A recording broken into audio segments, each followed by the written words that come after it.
ఏ అమెరికాలో బాత్రూమ్లు అడిగినట్టు అనుకుంటున్నావు నాతో మాట్లాడు అంటే నేనేదో మార్చుకుంటూనే పోని అవల పోరోడి గాలికి తిరిగేటోడి గాలికి అంతో నాకెందుకని ఇవన్నీ వేషాలు. ఇంకా పక్కలో ఒక నలికుట్లోడు ఉంటాడు, 6 అడుగులు ఉన్నా అనుకుంటాడు, అంత తలకాయ ఎక్కడుందో నాకు తెలియదు. కేసీఆర్ వచ్చి గర్జించిందంట, గర్జనకు నేను పోయి లోపల దాచుకున్నంట. ఇక కేసీఆర్ గర్జనలు గర్జించినట్టు లేవురా నాయన. మన గాడిదలు ఏం చేస్తావా, ఒండ్ర పెడతాయా, ఏమంటారు గాడిదలను? గాడిదలు అరిస్తే ఏమంటారు నరసింహ?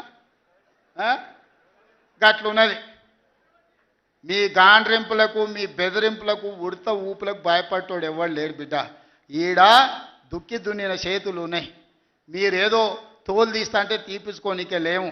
ఈ కండలు కరిగినాయి, మిగిలిందే తోలు. ఫస్ట్ నీ తోలు సంగతి చూసుకో, నీ తోలు సంగతి చూసుకో.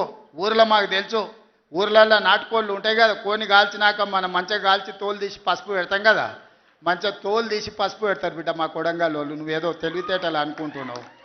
ఈ తమాషా మాటలు, ఈ అతి తెలివితేటలు కట్టిపెట్టుకో. ఎన్ని ఎలక్షన్లు జరిగినా సిగ్గు లేకుండా అన్నిట్లలో డిపాజిట్లు పోతున్నా, బండకేసి కొడుతున్నా, బుద్ధి రాలే. ఇప్పటికైనా మారుండ్రి. నాకేం లేదు, మీరు అట్లుంటేనే మంచిది. ప్రజలు చీత్కరిస్తారు, చీదర కొడతారు, లాస్ట్ దేనికి వానికి రాకుండా పోతారు.